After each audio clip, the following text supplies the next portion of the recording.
Large man abroad, let's have a talk. Okay, Section 8 housing, if you don't know what that is, it's basically housing for poor people. It's rental assistance to make sure that the poorest people in the country aren't getting thrown out in their ass and becoming homeless. Now, are these just broke people for the most part? No, a lot of them are struggling families. At the same time, a very large proportion of them are either people who are severely disabled or people who are incredibly old, the elderly, people who are living on incomes under $18,000 a year. And that's no money. That's no money. What can you do with that? But knowing that these people have no money, knowing that these people can't work because they're either too old or too disabled to do so. And yeah, are there people taking advantage of the system? Of course, there's always people taking advantage of the system. But instead of, I don't know, cracking down on those people, but still taking care of the people that genuinely need help. No, what are we doing? No. We're going to cut the entire Section 8.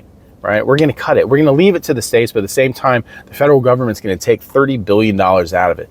And hey, that's a lot. Yeah, it's a lot. It's part of the social safety net to make sure that, I don't know, people who are incredibly old or incredibly disabled don't become homeless and die in the streets. Because, I don't know, that's a good thing. I think that's something we can all agree on would be favorable to our country, not to have the old and the disabled dying in the streets.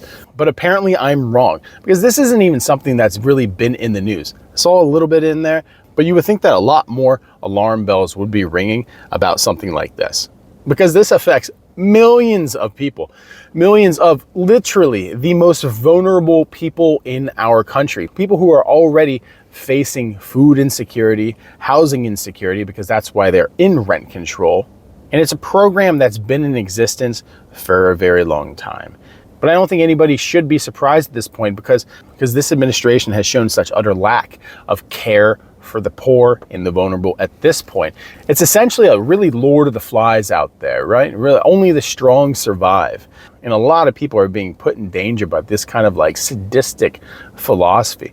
This just isn't a way to run the country. You don't run the country by sacrificing the poorest people so you can make your bottom line. That's not how this should work. That's not how this should work at all.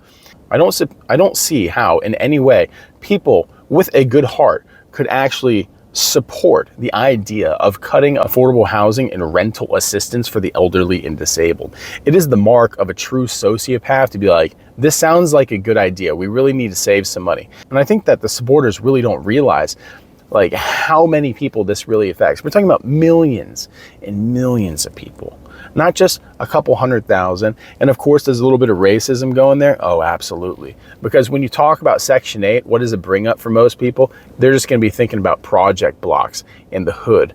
But it goes more than that. Section 8 housing is all over the country, and it's a great benefit to a multitude of people out there. So just by getting rid of that, and here's the thing.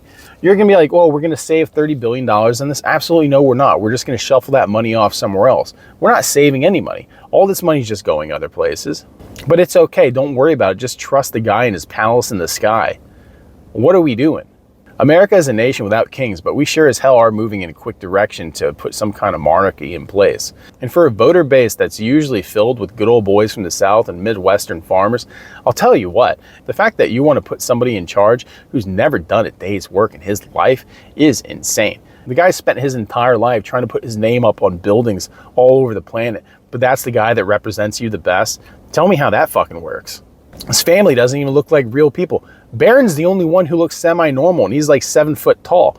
The rest of them look like they were created in some kind of lab and are held together with plastic surgery.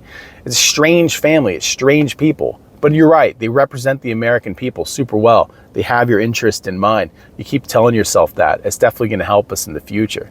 So we can wax on about patriotism, how much this country cares about the little man. While at the same time, everything we've experienced in our lifetime says otherwise. The fact that they're going to cut Section 8 housing and it hasn't raised any alarm bells, and nobody on the right is like, hey, maybe this is a bad idea, just shows how morally bankrupt that entire supporter base at this point is. Because we're past the point where you're saying like, well, I like Donald Trump, but I don't support this. I like the guy, he makes some good points. Now, I don't like what he's doing. I mean, he's taking money from the Qataris. Wait, don't they pay for Hamas? He's getting a $400 million plan. Only he can use it? The next presidents can't use it? For free? Nothing's for free. That's what America is. Nothing's for free. But at the same point, we're going to believe that the president's getting all these gifts and there's no strings attached to him. Come on. I mean, use your head just a little bit. But the fact is, you probably can't use your head, and that's why you're in Section 8 housing. And you're probably about to lose your house anyway. And that's the richest thing. Outside the cities, people in Section 8 housing are usually going to be leaning pretty far right. So they're the ones who are going to be losing their homes. And I don't know if you've noticed lately, but the cost of trailers and trailer parks have gone up substantially. So that's not even a cheap way to live now. So you might as well start buying those cheap MAGA flags that are made in China, super cheap, and getting a nice stockpile so you can use them and sew them together to make the tents that you're going to be eventually living in. Because Jesus Christ, what are we doing? On a serious note, cutting Section 8 housing is going to have a serious impact on a lot of good people in America. And, you know, like I said, they're the most vulnerable of us. And honestly, there needs to be more of an outcry when we're talking about stopping the kind of cuts that are getting rid of these kind of programs. Because you can't just look at, well, how much money are we saving? No, you know what? Here's the thing. Some things we need to spend money on. If we can spend trillions of dollars on the military every year, guess what? We can afford to, you know, keep the elderly and keep disabled people from being in the streets. That's something that we can do. If we are the greatest country on earth, as we claim to be, then we should have no problem taking care of the poorest people in America. And what's the most ridiculous thing that in my comment section, one of the first comments that I'm going to get from one of these supporters is, at no point did the founding fathers guarantee a roof over your head. And you know what? I kind of disagree. I think that the founding fathers could envision the perfect union, the perfect country. I very much doubt that they would agree with sacrificing the most vulnerable people in this country. The vision of this country that the founding fathers had was one of greatness, not of grandeur. We're not just supposed to be a bunch of spoiled idiots that are constantly pursuing profit. Our country wasn't supposed to be a nation that's full of idiots who are taking advantage of the weakest and most... Actually, no, I think that's what our country was supposed to be. I think some of the founding fathers might have been absolutely okay with the richest people in America and oligarchs absolutely draining the American citizenry of their resources. That actually does make a little bit of sense. But at the same time, kind of the founding principles, the dream that was supposed to be this country, if you think that Donald Trump represents that in his constant pursuit to just take everything from the poor and give it to his friends, then yeah, if that's the America you want, as you go to your $35,000, $40,000 a year job and you're struggling to survive and life's getting harder and harder every year, and at the same time you're telling yourself that we just got to go through some more pain, we got to let this country burn down and build it up in our image. What makes you think that that image is going to be your image? Our country right now has a massive problem with oligarchs. It's become a dirty word, oligarchy, and it's something that we've always attributed to Russia, where Russian oligarchs and Putin always have each other's backs and they're helping each other out. But it's our country now. Because what do you think is going to happen with all these housings that have rental assistance when there's no one to actually go in these houses? Like I said, let's forget about the project blocks that Section 8 is kind of famous for. Let's think of the fact that most Section 8 housing is actually apartments, condos, and small family homes. And single family homes.